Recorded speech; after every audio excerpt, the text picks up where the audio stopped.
Hello, friends. I'm starting a new podcast about synopsis of certain books which I have found very powerful and empowering. I begin with a book called Digital Minimalism, written by Cal Newport, published by Penguin Books in the year 2019. Uh, Digital Minimalism, choosing a focused life in a noisy world. Uh, let's begin with the question: what's the single biggest factor shaping our lives today? It's undoubtedly our screens.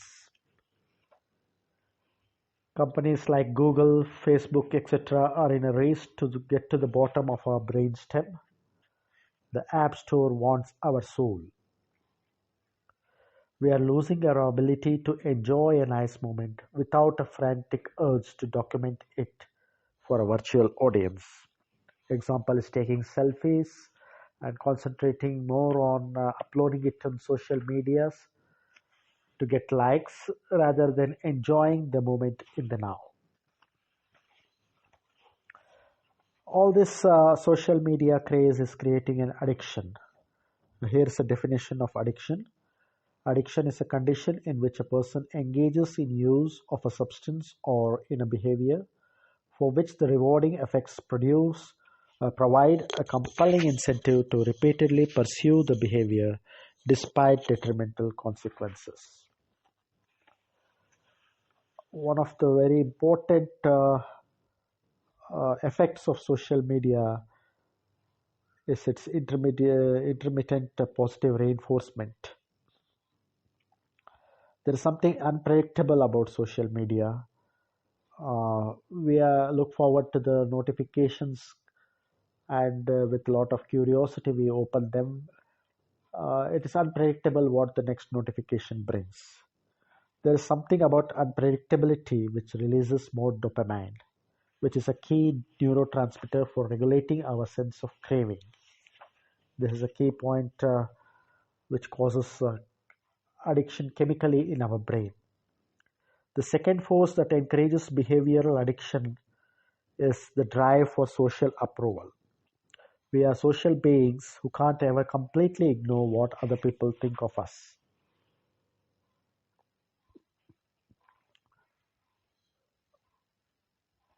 Having a long, unbroken streak of daily communication with a friend is a satisfying confirmation that the relationship is strong. It also explains the universal urge to immediately answer an incoming text. Ignoring a newly arrived text is the same as snubbing the friend. We didn't sign up for the digital lives we now lead. They were instead to a large extent crafted in boardrooms to serve the interests of a select group of technology investors. Now, what is the definition of digital minimalism? It is a philosophy of technology use in which you focus your online time on a small number of carefully selected and optimized activities that strongly support things you value and then happily miss out on everything else. Minimalists don't mind missing out on small things. What worries them much more is diminishing the large things they already know for sure, which make a good life good. The digital minimalists realize the importance of experiencing life beyond a glowing screen. There are three principles of digital minimalism. The first principle is clutter is costly. Second principle states that optimization is important. The third principle states that intentionality is satisfying.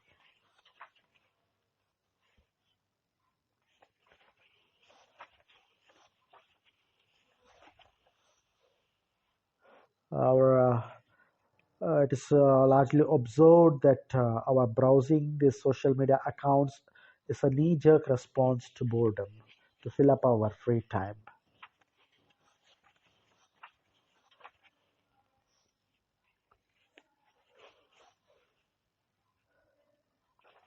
There is a process called the digital declutter process, which has three steps.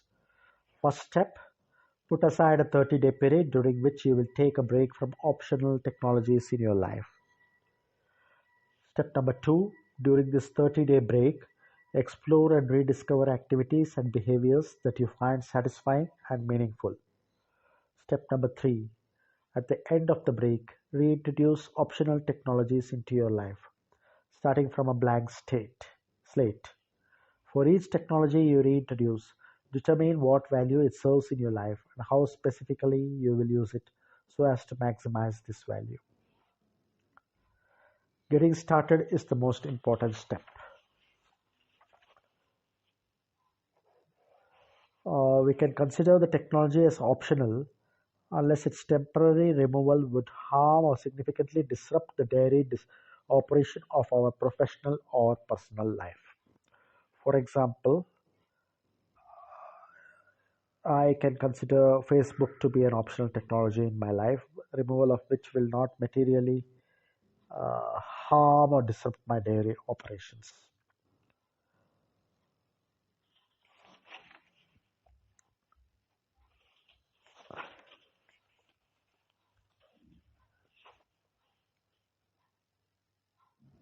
And for this process of digital declutter to succeed, you must also spend this period trying to rediscover what's important to you and what you enjoy outside the world of the always on shining digital smartphone.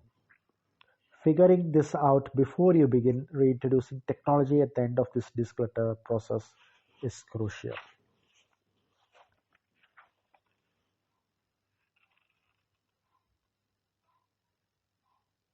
The digital minimalist deploys technology to serve the things they find most important in their life and is happy missing out on everything else.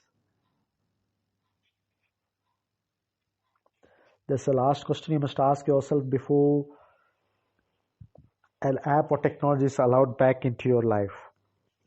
How am I going to use this technology going forward to maximize its value and minimize its harm? One hack which is very useful is to remove the social media apps off our phones and uh, to to deinstall them from our smartphones and access them only through the browser of our laptops and PCs. The extra difficulty involved in accessing these services through a web browser on our desktop computers seems sufficient to concentrate their use to only the most important purposes. Another hack is to set a curfew for our smartphone. That is, we can't use it between, say, the hours of 9 p.m. to 7 a.m. This is also a very useful hack. Then, going to the value of solitude, the author discusses the value of solitude. Solitude is about what's happening in our brain, not the environment around us. So it is a subjective state in which your mind is free from input from other minds. So solitude doesn't just mean being alone or physical separation.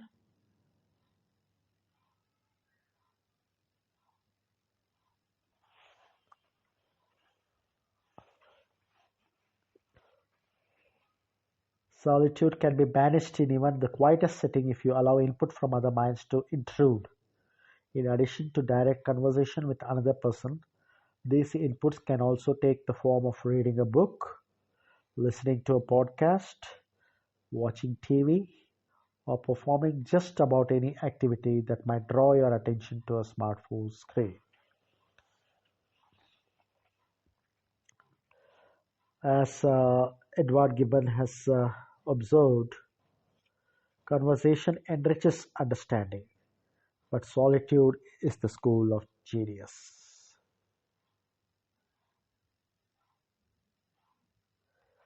Solitude played a very important role in the lives of people like Descartes, Newton, Locke, Pascal, Spinoza, Kant, Leibniz, Schopenhauer, Nietzsche, Kierkegaard, Wittgenstein, all people who have contributed to the development of the modern world. As Thoreau had remarked, the telegraph was introduced, he remarked, "We are in a great haste to construct a telegraph from Maine to Texas, but Maine and Texas, it may be, have nothing important to communicate."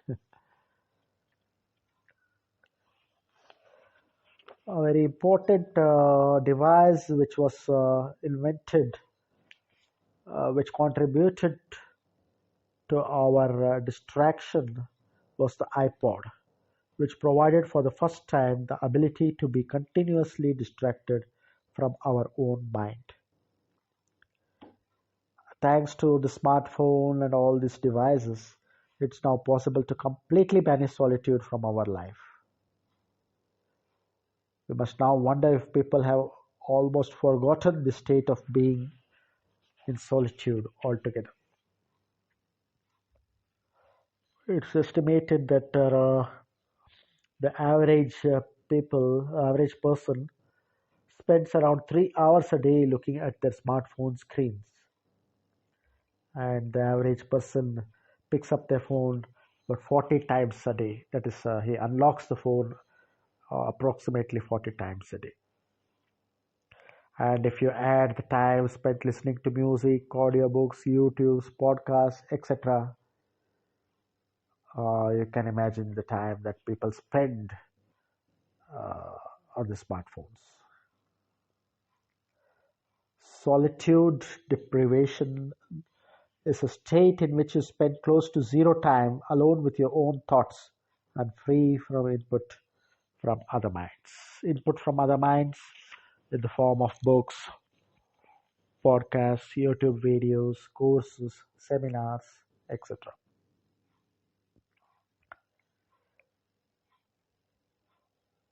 So, a 2015 study found that teenagers were consuming media at 9 hours per day on an average. Shocking, of course. So 9 hours of your productive time is gone in this dabbling with your stuff, smartphone. Uh, have smartphones destroyed a generation? Maybe. We need solitude to thrive as human beings, and in recent years, without even realizing it, we have been systematically reducing this crucial ingredient from our lives. Simply put, humans are not wired to be constantly wired. The pianist Glenn Gould once gave a mathematical formula. He said, "I have always had a sort of intuition that for every hour you spend with another human being, you need X number of hours alone." Now, what that X represents, I don't really know, but it's a substantial ratio. There's nothing wrong with connectivity, but if you don't balance it with regular doses of solitude, its benefits will diminish. Uh, practice is uh, practice is suggested that we leave our phone home when we go out for some important work which involves concentration and deep focus. Shift has occurred over the past decade. The cell phone has transformed from an occasionally useful tool to something we can never be apart from. Young people, for example, even worry that even temporary disconnection might lead them to miss out on something better they could be doing. Parents worry that the kids won't be able to reach them in an emergency. Travelers need direction and recommendation for places to eat, and everybody secretly fears being bored.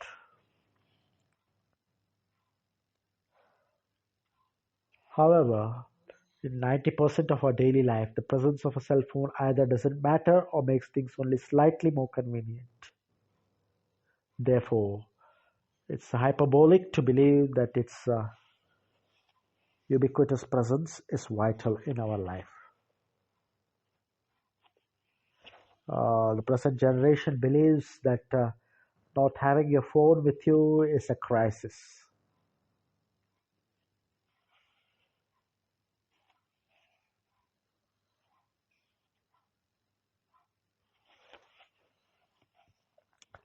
Uh, Another practice to uh, live our smartphone addiction is to take long walks.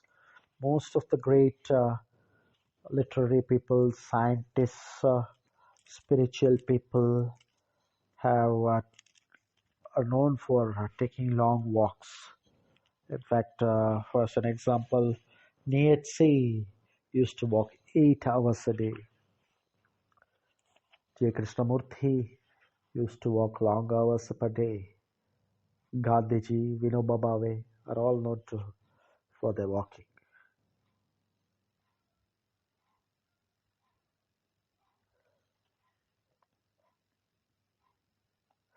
Nietzsche emphasized this point when he contrasted the originality of walk-stimulated ideas with those produced by the bookist scholar who was locked in a library, reacting only to other people's work. We do not belong, he said, to those who have ideas only among books when stimulated by books. Most of his ideas were stimulated during his daily walks. Thoreau once said, I think that I cannot preserve my health and spirits unless I spend 4 hours a day at least, and it is commonly more than that.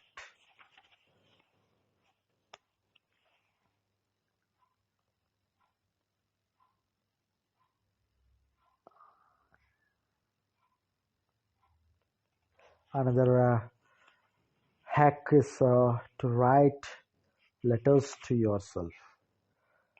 That is, composing your thoughts in a structured form in written prose often gives rise to clarity. It's the act of writing itself that yields the bulk of the benefits. These are some hacks suggested by the author,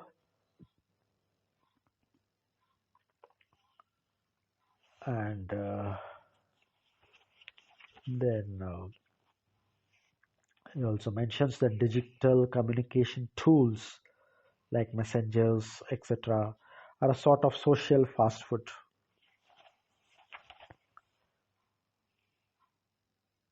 The more we use social media to interact with our network, the less time we devote to offline communication.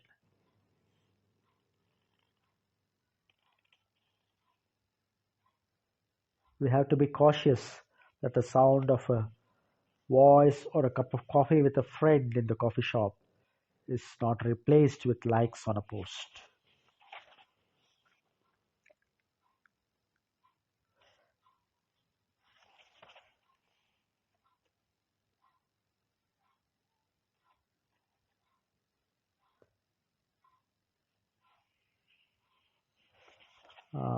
Then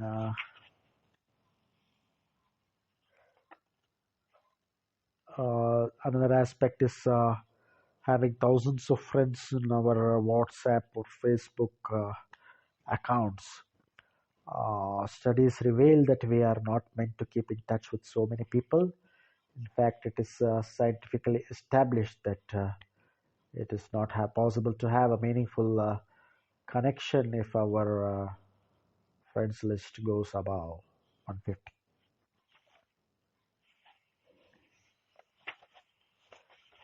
Uh, then We have to reclaim our leisure. Leisure is joyful activities, high quality leisure. High quality leisure.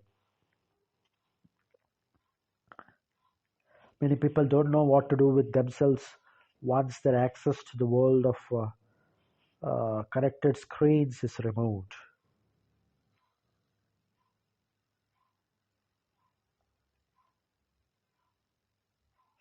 So before we start reducing our smartphone usage, we have to uh, uh, make up our minds what to do with our free times by cultivating high quality leisure activities. Otherwise, a void will be created and we'll again fall back to indiscriminate smartphone usage to fill up the void.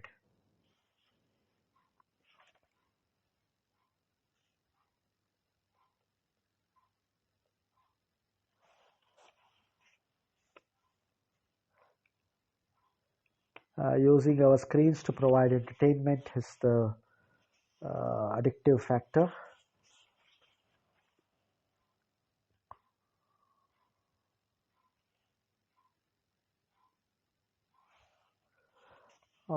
Leisure activities, a general principle that is very useful is the value we receive from a pursuit is often proportional to the energy invested in the activity.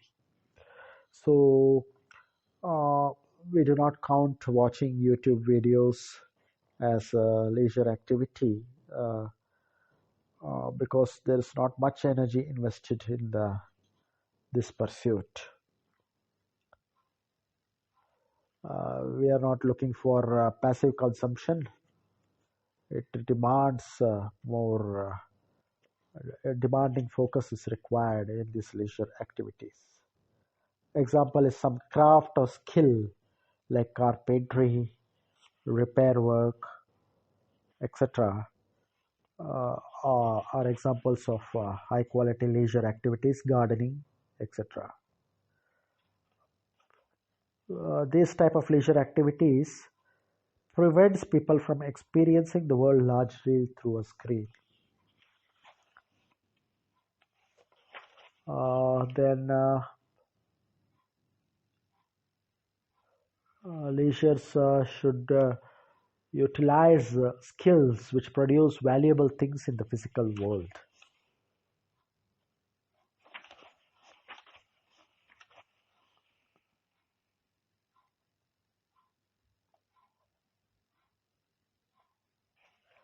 Uh,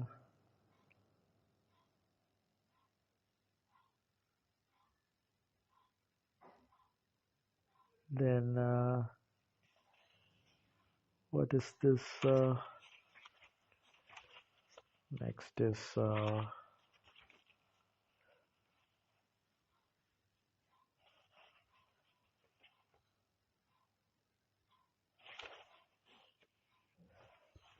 the author suggests that we try to learn and apply one new skill every week over a period of 6 weeks. Some examples are changing our own car oil, learning the basics of a new technique on an instrument which we play like a guitar or etc. Uh, Starting a garden plot. All these are examples of high quality leisure. Another hack is to schedule our low quality leisure. And low quality leisure examples are we all know watching Netflix, Amazon Prime, YouTube videos, etc. The suggestion is to schedule in advance the time we will spend on these activities. They are not totally removed from our life, but we have some control by scheduling these activities. We are not quitting anything, losing access to any of these modes, but we are simply being more mindful of when we will engage with this part of our leisure activities.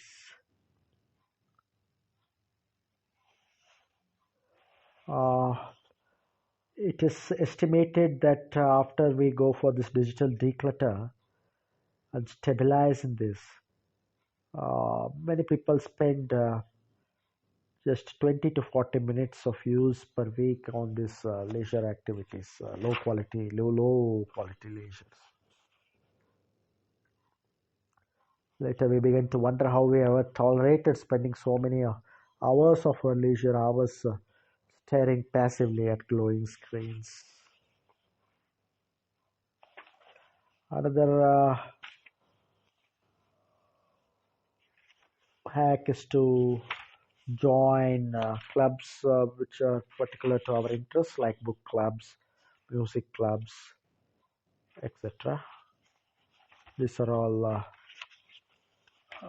plans given. Becoming more systematic about our leisure can significantly increase the relaxation we enjoy throughout our week.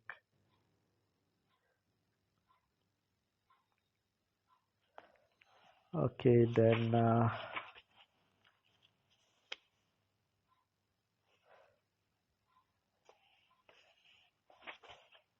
foundational technology. Uh, Facebook, Google, etc., are trying to present themselves as a foundational technology like electricity or mobile telephony, something that everyone should use, and you would be considered as a weird person if you don't use them. This is the type of social media programming that is being instilled into the present generation.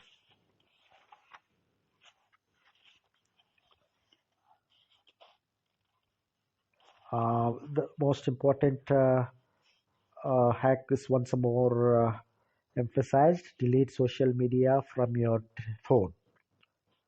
If at all you are going to use social media, stay far away from the mobile versions of these services, as this pose a significantly bigger risk to your time and attention. This practice, in other words, suggests that you remove all social media apps from your phone. You don't have to quit these services. You can just access them through the browser available on your laptop or PC.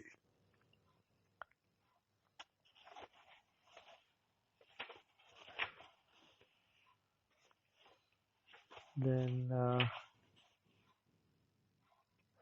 Instagram story feature and YouTube Reels, Shorts, and Facebook Reels have led to people broadcasting the moments of our life. It's like a reality TV which stars your friends.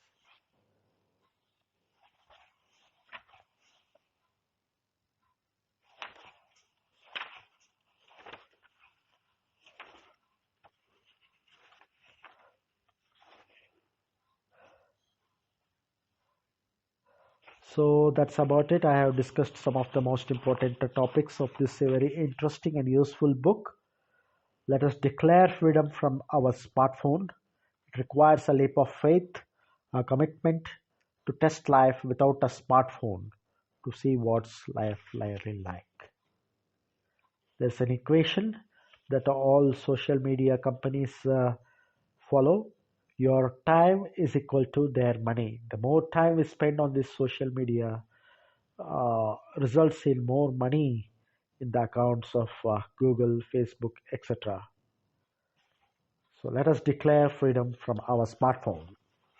Thank you.